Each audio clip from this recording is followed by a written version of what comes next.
Assalamu alaikum ардактуу Жет кабардын көрүүчүлөрү. Бүгүн 2 январ 2022 жыл. Жылдын башында чөп базарда баалар канча болуп атат? Азыр сурап сиздерге айтып беребиз. Ассаламу алейкум. Чөп канчадан болуп атат туугандар? 400 сом болот. Мына беде турабы? Канча беде? 430. Чөпчү? Çöpler oğlana 400 сом болот. Çöptөр 400 сом дейт. Самандарчы, саман пресс кимден? Saman 350. 300 канча? 350. 350 сом дейт саман. Tamam.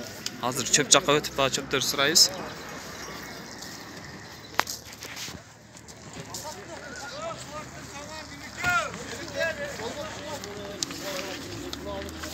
Çöp kimden? Çöp kançadan bolуп атат?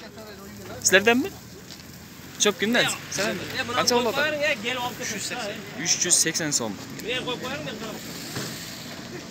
Досум, канчадан алдыңар саман престе? Арпа екен, будай екен? 350 дедің бе?